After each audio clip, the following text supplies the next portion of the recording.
Hello friends, welcome to Ayurveda. आज हमारे साथ आप सबके सामने सोनिया है।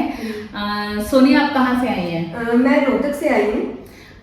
और हमारे आयुर्वेदा में आप किस समस्या के साथ आई थी सोनिया? मेरे को सबसे पहले वाइट डिस्चार्ज की काफ़ी ज़्यादा दिक्कत थी और इचिंग साथ में मतलब काफ़ी ज़्यादा थी। कब से ये समस्या थी? ये अप्रोक्स मुझे 2 साल से थी और मैं जिस भी डॉक्टर के पास जाती थी वो मुझे इन्फेक्शन बताता था और इन्फेक्शन बता के कुछ टाइम तक मेरी मेडिसिन चलती थी और उसके बाद फिर वो एकदम से बोल देते थे कि भाई आप ठीक हो, लेकिन कुछ अप्रोक्स 1 या 2 महीने में ठीक रहती थी और उसके बाद फिर से वही चीज मेरे साथ फिर दोबारा कंटिन्यू हो जाती थी काफी टाइम तक। डिस्चार्ज और खुजली के लिए? खुजली, हाँ, इरिटेशन और डिस्चार्ज दोनों ही होती थी अप्रोक्स।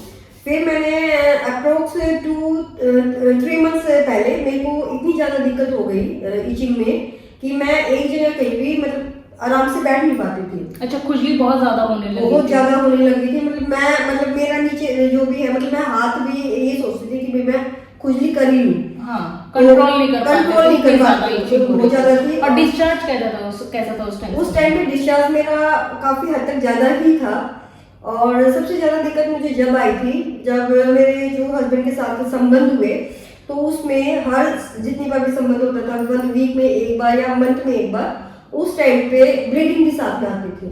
अच्छा, ब्लीडिंग होने लगी थी आपको? हाँ जी।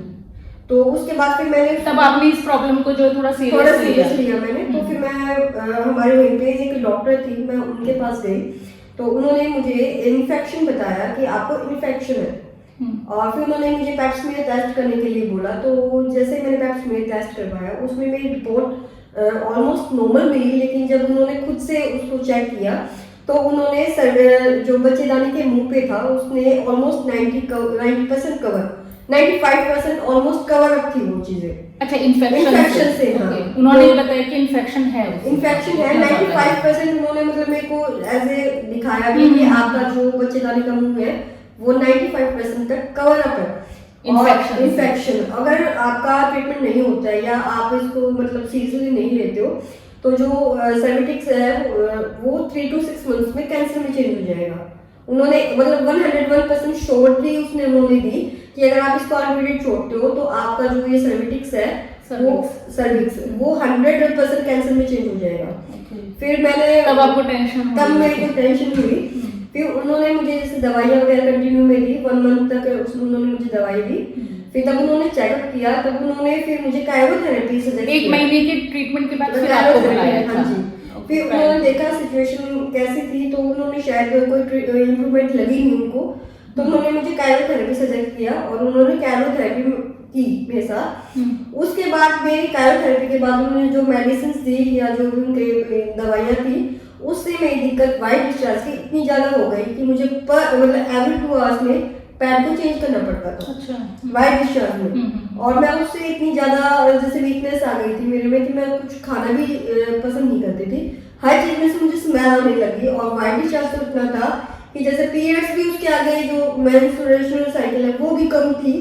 हर 2 घंटे में मुझे पैड चेंज करना पड़ता था, इतनी ज्यादा थी। उसके बाद आपका मुझे किसी ने सजेस्ट किया कि ऋचा मैम है मुरादाबाद में, तो उसके बाद फिर मैं आपके पास आई। तो जैसे मैंने आपको अपनी प्रॉब्लम बताई तो आपने मतलब उसको भी देखा, तो उस टाइम पे भी मेरा काफी हद तक सर्विक्स कवर अप था इन्फेक्शन से। फिर आपसे मैंने दवाइयाँ ली, अप्रोक्स अभी कल ही 1 महीना होगा, लेकिन अभी हुआ नहीं है। पर मैंने जैसे आपकी मेडिसिन ली और जो डाइट प्लान है वो फॉलो किया तो 10 डेज में ही मेरा जो वाइट डिस्चार्ज था वो काफी हद तक कंट्रोल में आ गया। मुझे इवन पैड लगाने की मैं जैसे पूरे दिन में मैं एक ही पैड लगाती थी, उससे काम चलने लगे मेरा शुरू में।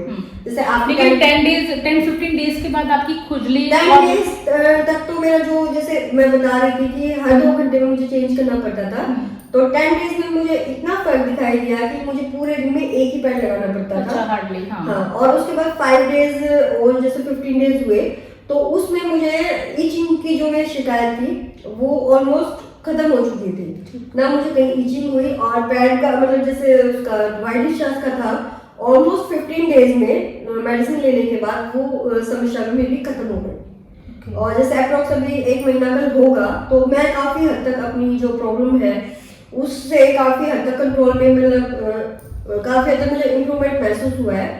और जैसे मैं अभी आपने अब आपको डिस्चार्ज की समस्या कम्प्लीटली नहीं है, हाँ। खुजली अब आपको नहीं है, नहीं, जैसे नहीं। पेट में दर्द रहता था इस नहीं, तरह की कोई बिल्कुल भी समस्या नहीं। नहीं है। बिल्कुल भी नहीं है। और जैसे अब आपसे चेक करवाया तो हाँ, इन्फेक्शन तो अब नहीं है, बिल्कुल इन्फेक्शन अब नहीं है। और बहुत अच्छी बात यह है कि जब सोनिया ने हमारे अकॉर्डिंग पूरा डाइट फॉलो किया, इन्होंने प्रॉपर जो जो इंस्ट्रक्शंस इन्हें दी गई थी वो सब रेगुलर फॉलो की। ये बहुत पॉजिटिव चीज़ है क्योंकि मेडिसिन के साथ में इन सब चीज़ों का बहुत बड़ा रोल रहता है। और बाकी अभी आप आज जैसे अब आपकी कंडीशन बहुत कंट्रोल्ड है, अब डाइट आपको आगे भी आप फॉलो करती रहेंगी? हाँ जी बिल्कुल। ताकि मैं भी ये चाहती हूँ कि मुझे, क्योंकि जिस सिचुएशन में मैं यहाँ पे आई थी उस टाइम पे मेरी जो हेल्थ थी या मेरी जो मेंटली जो मैं डिप्रेस थी वो काफी ज्यादा थी। मैं कि मैं मतलब सुबह शाम उठते बैठते रात को भी सोते वक्त नहीं, इतना ज्यादा है तो पॉसिबल नहीं हो पाता कि इंसान मेंटली स्टेबल रहे। वीकनेस भी इतनी ज्यादा थी कि मैं मतलब बाथरूम तक जाते हुए भी 10 बार सोचती थी कि भाई मैं कैसे जाऊं, फिर दोबारा रूम में आना, फिर बार बार पैड चेंज करना। तो ये उससे क्या हो गया था, इरिटेशन इतनी ज्यादा हो गई थी कि मेरे को इन्फेक्शन ना बढ़ता तो भी बढ़ने लग गया था इन्फेक्शन। क्योंकि 24 घंटे 24 आवर्स एक पैड को लगा के रखना, एक पैड को इवन मैंने 1 महीने तक पैड को कंटिन्यू लगाया है। तो अगर हम पीरियड्स में भी 5 to 6 डेज लगाते हैं तो भी हमें खुजली इरिटेशन होनी शुरू हो जाती है। और मैं तो सुबह शाम मतलब रात को भी मैं 2-3 बार पैड चेंज करती थी। तो मुझे इतनी ज्यादा मतलब मेंटली मैं डिप्रेस्ड हो गई थी कि भाई इस सिचुएशन से मैं कैसे बाहर निकलूं। तब आपके पास आपको जैसे सजेस्ट किया तो उसके बाद मतलब मेरे 10 डेज to 15 डेज में वाइट डिस्चार्ज में तो इतना इफेक्ट हो गया कि मैं जिस दिन लास्ट डे था कि हाँ चेक करूं, उस दिन मैं जब उस पैड को हटाया और पूरा दिन देखा कि भाई मेरा कितना डिस्चार्ज है। उस दिन मुझे शाम जैसे सुबह हटाया मैंने शाम को देखा मेरे को बिल्कुल भी वाइट डिस्चार्ज नहीं था। हल्का फुल्का जो नॉर्मली वो नॉर्मल रहता है। हाँ, सीक्रेशन तो उस टाइम में थोड़ा सा मतलब मैं खुश भी हुई और ये था कि हाँ उस चीज से मैं पीछा छूटा कि किसी को भी ना हो।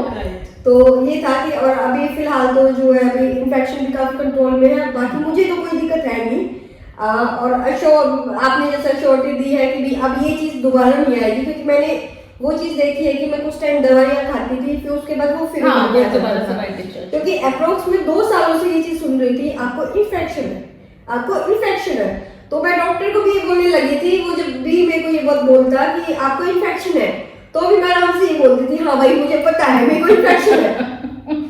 मतलब सीरियस मैंने कभी लिया ही नहीं उसको, मतलब जब भी लिया भी ठीक है दवाई होगी ठीक होगी। सुन के आप हैबिचुअल हो चुके हैं लेकिन उस चीज को सीरियस नहीं ली। हैबिचुअल इतनी होगी वो जब भी जाती मैं चेक के लिए कुछ दर्द होता है जैसे लोअर एब्डोमेन में भी मैं पेन लगने लगे थे, स्वेलिंग भी पता नहीं लगी थी डॉक्टर्स।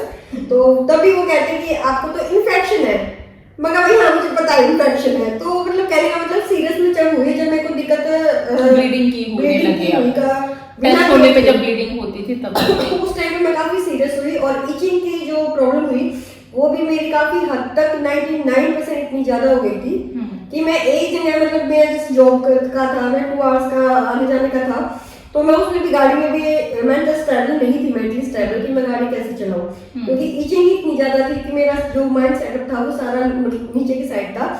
तो उसमें ये था कि मैं पूरा कंसंट्रेशन आपका आप जो काम कर रहे हो आप उसमें यही था कि मेरे ध्यान में ये था कि मैं अभी इतने आदमियों के बीच में से मैं कैसे उठूं कैसे जाऊं। तो उस टाइम पे इतनी डिप्रेस थी, लेकिन आज जो मुझे रिजल्ट मिला है वो काफी मतलब पॉजिटिव मिला है कि मैं अब जैसे ऐसे फील कर रही हूँ जैसे मैं पहले थी। हाँ मतलब जब हेल्दी स्टेट में 2 साल पहले। हाँ 2 साल पहले। उसके बाद तो वही बात है कि डॉक्टर्स बताते हैं आपको इन्फेक्शन है, हाँ मुझे पता है इन्फेक्शन है, हाँ मुझे पता है। मतलब वही चीज है कि हाँ मुझे पता है कि जितनी बार मैं चेक करवाने जाऊंगी इन्फेक्शन बताएंगे। तो वो चीज हैबिचुअल थी क्योंकि जब तक दवाइयाँ लेती थी तब तक वो कवर अप रहती थी और दवाई छोड़ने के बाद ज्यादा सुनते आप भी मतलब हल्की में लेने लगी थी इन्फेक्शन। ये तो होगा ही, ये तो है ही। पर वो वही बात है कि जैसे स्टार्टिंग में मैं थोड़ा बहुत होता तो वो शायद बढ़ के इतना हो गया कि मैं मतलब जब मेरे को दिक्कत ज्यादा हुई तब मैंने उस चीज को सीरियसली लिया कि ये दिक्कत है काफी ज्यादा हो रही है। तो वही है डॉक्टर्स के पास भी मैंने कंसल्ट किया, रोहतक से थी, गुड़गांव जाती थी, गुड़गांव में भी कंसल्ट किया काफी डॉक्टर्स के साथ, लेकिन वही चीज सिचुएशन रही मेडिसिन ले लो तो ठीक हो जाओ नहीं तो नहीं। और जो एलोपैथिक दवाइयाँ थी वो भी इतनी थी कि थोड़े टाइम तक ली जाती थी, उसके बाद नहीं। उसके बाद फिर जैसे मन सा भर जाता था, हर चीज में बहक आने शुरू हो जाते थे। पर वही है, थोड़े दिन बाद जाओ डॉक्टर कहते हैं हाँ भाई तू ठीक है। तो वो ज्यादा दिक्कत मेरी अप्रोक्स 3 मंथ्स पहले ही हुई थी। मैं ईचिंग हो गई, साथ में हस्बैंड के साथ रिलेशन बनाने में ब्लीडिंग होने लगी, लोअर एब्डोमिनल में स्वेलिंग बताने लगे डॉक्टर्स। तो मतलब उस टाइम पे तो मैं मेंटली इतनी डिप्रेस थी कि मेरा किसी भी चीज में ध्यान नहीं था। हाँ। मुझे खुद ही ये चीज थी। तो वही बात है कि आपसे मिलने के बाद थोड़ी सी नर्वस थी, मैं नर्वस थी कि भाई पता नहीं क्या होगा। लेकिन जैसे अभी अप्रोक्स जैसे कल ही 1 महीना होगा, लेकिन उसके बाद भी मेरे को 90% तो काफी ज्यादा इम्प्रूवमेंट है। बाकी अभी 1-2% जो अगर रहती भी होगी तो वो तो वैसे डाइट या जो भी होगा उससे हो जाएगा। मैं आपको बता दूं कि जब सोनिया हमारे पास आई थी तो इन्हें एक्सेसिव वाइट डिस्चार्ज तो था ही, ईचिंग थी, पेट में दर्द था, यूरिन में इनको जलन रहने लगी थी, और यहाँ तक इनकी मेंटल स्टेटस मतलब मेंटली ये बहुत ज़्यादा वीक फील कर रही थी, और साथ ही इनकी भूख पूरी तरह से खत्म हो चुकी थी। मतलब इनको भूख लगती थी लेकिन इनका खाना खाने का मन नहीं करता था। इनकी स्टेट इस तरह से थी मेंटली, ये लोग ये सोनिया जो है मेंटली इस तरह से फील कर रही थी कि जैसे अब इन्हें जैसे कैंसर हो ही गया है। ये उसमें डिप्रेशन में चली गई थी। ये मतलब ऑलमोस्ट इनकी डिप्रेशन वाले स्टेज में थी ये। और मैं ये कहती हूँ कि इन्होंने काफ़ी हद तक उस चीज़ से उबरने की कोशिश की, जैसा मैंने इन्हें इंस्ट्रक्ट किया डाइट या फिर एक्सरसाइज या ओवरऑल इन्होंने अपना जो लाइफस्टाइल मॉडिफाई किया है, और साथ में जो मेडिसिन रेगुलर ली है, और जो जो इंस्ट्रक्शन मैंने इन्हें दी इन्हें प्रॉपरली फॉलो किए, नो डाउट। और इसके साथ में इन्होंने मेडिसिन भी जो ली है वो प्रॉपरली ली है, टाइमली ली है।